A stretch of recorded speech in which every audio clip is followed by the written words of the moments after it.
Hi, my name's Cameron Carlson with AnimeLocation.tv. I'm here at Matsuricon 2014 with Mr. Kevin Bolk. How you doing? All right, how you doing, Cameron? I'm all right. You know, it's been a long time since you and I got the chance to talk. It was at OhioCon 2011. How has it been since then? I mean, it's what, 3 years now? Yeah. Well, no, we've definitely the studio's grown, and I've been doing a lot more projects and things, and I'm actually starting to get recognized at these things a little bit. So it's a little crazy. Everyone's been just super nice, and I'm trying to think, if that was 2011, that would have been just before my back injury. Yep. So I've been contending with that, but I was dealing with some issues for that for a while, but recently I've been really fortunate. I was able to get a hold of a physical trainer and and a physical therapist, and they've been taking care of that, and I've been doing a lot better. So I'm glad you're talking to me now and not a year ago when I would have been like, oh, I can't move.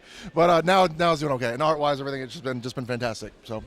All right. Now, we know that you're a Star Trek fan, and you made your Star Trek comic book, and you've been using the movies as inspiration, and there's been a couple the new movies came out. How was it like integrating those new movies into the existing timeline, so on and so forth, all that crazy stuff that happens within sci-fi? Well, it was a cool thing. Okay, so the original premise of the first Ensign Sue book, which was the Star Trek parody thing we do, Claire had basically wanted to take that Mary Sue fan fiction character trope, and basically it originated from the original Star Trek fandom. She wanted to take that and put that into the 2009 Abrams universe. So basically, we kind of I'm more into the original series myself, so kind of tweaking the characters so that they match the new Trek was a bit of a challenge, but Claire's been really cool about making sure we keep everything consistent.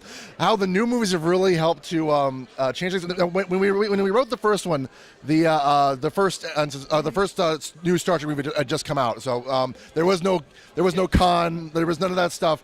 So when we were writing the second one, we had planned for Benedict Cumberbatch to make a cameo as Sherlock Holmes. And then when it turns out, oh wait, he's the villain in the new Star Trek movie, but we were working on that second one. The new movie hadn't even come out yet, so we kind of put in a generic oh well, he's I'll see you around, Kirk, because oh you'll see him later. Now when the movie actually came out, we're whoa, oh, he's the major villain, and he's Khan and all this other stuff, and so basically we ended up tweaking the script, so we actually worked Cumberbatch into the new script and actually had a lot of fun with that. And Claire, our writer, is actually huge. She loves Benedict Cumberbatch. So she was all too happy. She was more than happy to work that into the story. So basically, it's kind of funny trying to write these as these things are coming out and making sure that they still they're not totally outdated and stuff like that. But other than that, it's been a ton of fun, and Claire's been a pleasure to work with. So She sounds like a really difficult project to get that all worked out, but it sounds like it was a lot of fun. Oh yeah, it was. I mean, like I said, it's changing all the time, but that's part of what makes it exciting.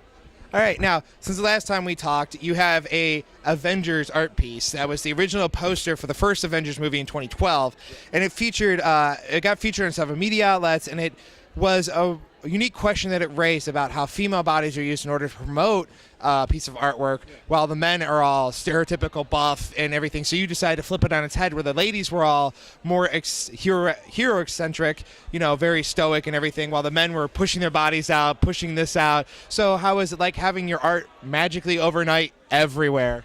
Well, it was interesting because when I had done it, it was one of those things where I was seeing the promo posters come out, and I just honestly I thought I was trying to be funny. I thought it was amusing because it's just oh come on, ladies want some butt too. Let's get some equal opportunity booty here. But it kind of it raised a lot of questions with people. It took a little more serious note than I wanted to, because my thing is I like to have really. Everyone who does art and creates has something to say. They've got something they want to put out there.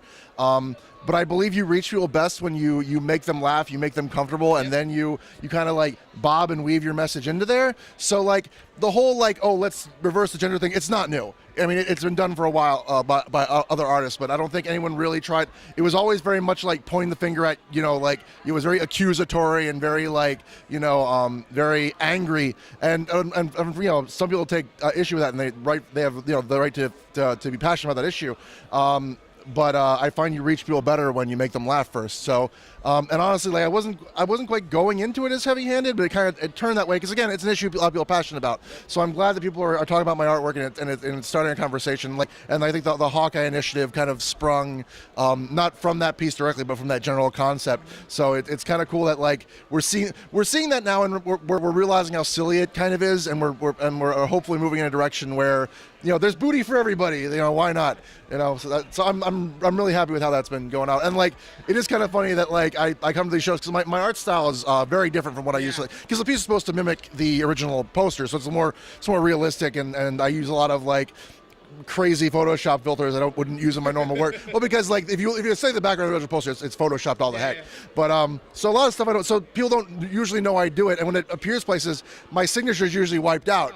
So like, I mean, that's the nature of it is the unfortunate drawback to having your work everywhere in that respect. You got to kind of take the good with the bad, yeah,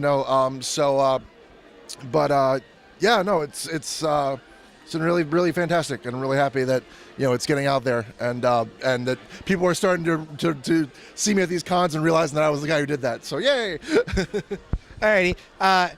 So how is your comic I Am My Own Mascot going? I seen a couple strips myself, read into them, because I know you're very personal about that. That's one of the things I think a lot of people may not know. When you write a comic about yourself, you can't really sometimes edit all of it out. I mean, you can edit out some things, but you're very open and very passionate about yourself, which is a very big talent on your part. So how's it going writing your comic? I thought being passionate about yourself was a bad thing. I don't know. No, well, I mean, like, I don't know.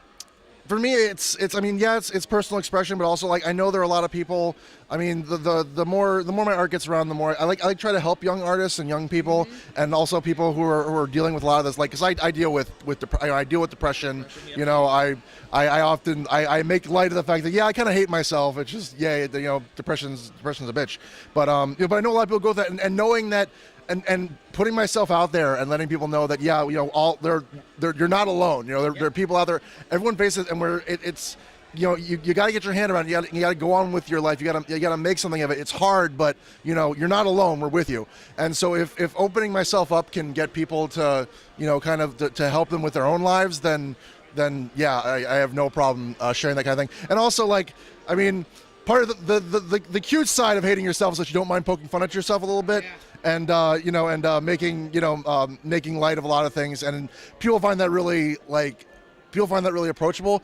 And it's kind of I hate to make it sound like it's not really. I don't want to make it sound like it's a tactic. It's not something I do on purpose. But like, if you kind of make yourself vulnerable, people are much nicer to you. Yep. On the most part. I mean, you get some jerks out there, but you're gonna run into that no matter where you go. But for the most part, like, people have been very welcoming and really kind. And when you open yourself up like that, it kind of opens the door for that. So it's nice to help people, and it's also a really good survival tactic. I enjoy reading them when I do, so it's good. So some people may not know this about you. You are also into cosplay. Yeah. What has been some of your favorite cosplay to make or wear? I know you're willing to challenge ideas on cosplay as well. I've seen that. Yep. So what's it like being a cosplayer and jumping into that community as well? Well, like, okay, so I was huge in, like, I've been doing anime con since Otakon '96, and I'm old. That's not really old, but I've been doing. I started off as in the cosplay community in a major way. I'd go to cons with like 3 or 4 outfits a show, and they're really big into it. I've kind of lessened these days because there came a point in my life where I had to choose between one or the other, and unfortunately, like, I can't make a career out of cosplay, and I'm more passionate about art, so I do like a costume here and there these days, but not as much as used to. But like recently, I really love doing Mabel from Gravity Falls. Me and my fiance Sarah, we both did the different versions of that character, and that was a lot of fun. And I'm told I've got really killer legs, so like, and I like to feel them when they're smooth, so that's nice too. But I also I do occasionally I'll break out the Skeletor costume. And I, like, usually for special events and things. I did it for Halloween. I did it for the occasional con where we were trolling people out in good fun. But and also for the big Stephen Colbert rally, the Stephen Colbert rally to restore sanity. I showed up as Skeletor with a big sign that had He-Man on it with like a Hitler mustache, and it said like communist or something. And people really got a kick out of that. And then we'd walk into coffee shops and order strawberries and cream frappuccinos as Skeletor. It was just that kind of thing is a lot of fun. So it's not, I'm not quite as crazy into it as I was when I was fresh out of high school, but revisiting it every now and then. I actually would love to do some like tokusatsu, like Super Sentai kind of like Super Sentai and Kamen Rider stuff once I've dropped a little bit more weight. But because I need to feel comfortable in tights. I realize people have to have their own comfort level, and my comfort level is I want to make sure that like everything is smooth. But really, like, everyone, I'm any body shape and anything you want to do for that kind of cosplay is always fun, as long as you're personally comfortable with it. So. Oh, we look forward to that sometime. Now, Matsuricon is a con that you love to come back to. How has it been in coming back and enjoying your time coming back to Columbus for this convention? Oh, it's been fantastic. Like usually I complain about the areas around Columbus because I always get pulled over in Ohio somehow. So like I kind of have this vendetta against the state of Ohio. But Columbus is fantastic, and I'm friends with a lot of people on staff here. They've been treating me like just amazingly. Their charity stuff is just phenomenal. Really happy to help out with that. And again, it's visiting old friends, and every time I'm in Columbus, I come every like 2 or 3 years, and there's always something new here. It's at like I've actually went to that Melt grilled cheese place last night. I did. I tried that buffalo chicken chowder, and my God, it was the delicious punch to the face. So. I wouldn't. I'm trying to slim down a little bit, so that's something I can do regularly. But as a treat and like for a sandwich I'd last you for 3 days, it's pretty magnificent. I was gonna say the Milt company. Yeah. If you get a grilled cheese sandwich somewhere on your body tattooed, you get like 25% off for life. Point noted. All right. Doesn't have to be. It doesn't matter what size, but you get so much percentage or something like that off for life. I can find some space. I'll get something right here, and it's like. Hey. Plenty of people do that. I know a girl who has it on her arms. Nice. So now, are there any upcoming projects you want fans to know about at this time that you want to talk about? We know that there's brain matter that's got it trapped forever. Yeah. So anything you want to talk about? Well, really, we are looking to expand the studio in ways I can't really. We've actually been handing out non-disclosure agreements about it, so I can't really. So like we're planning some big things in terms of moving on with the next phase of our company. But really, I've got some new books. We're gonna we want to tie up some loose ends with our current studio model. So we finished Sex to Be Ouija. We just finished Ensign Sue.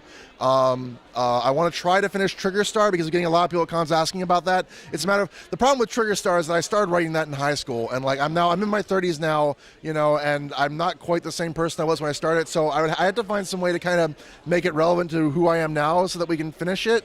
Because I don't like leaving things open-ended. I know fans hate it when you stop a story and then not, So I want to try to figure out some way to give fans satisfaction, but also be satisfied with it myself. But yeah, we tied that up, and we basically got a couple more books we want to put out before the end of the year. We're going to recollect all the parody stuff, including the Sexy Ouija comics, because that's currently sold out. A mascot trade is what we're looking for, and also last time we talked, we had the Daddy Daughter Ninja Day soft cover. That's been sold out for about a year now. We're actually going to put that in hardcover, probably by Small Press Expo in September. So those are the big things. And everything else it's big, huge plans I can't quite talk about now. But we look forward to hearing about those when it's all said and done. Now, is there any way to keep up with you on the net? I know obviously you have your own Facebook and a group for the Facebook, your studio's Facebook, Twitter account. Any other great way we can keep track of you? Really, do a Google search on my name, Kevin Bolk. You'll find something. Whatever your preferred social network of choice, I'm on pretty much all of them. I'm really bad about updating on Twitter because I talk too damn much, so I can't I'm too much of a wordy bastard to use Twitter properly. But I've been trying to be better about that. But usually, the Interrobang Studio site, DeviantArt, and Tumblr are usually where I'm most active. So just my name, and you'll find me on that. So yeah, that's probably the best way. Alrighty, and a final message for all your wonderful fans that are watching right now. All right. I love you guys. For those of you who do draw, keep on drawing. And for those of you who haven't yet and want to, don't stop. Do it now. As Walt Disney used to say, jump first, build your parachute on the way down. Thank you. Thank you so much, Kevin. Thanks so much for talking. Thank you. All right.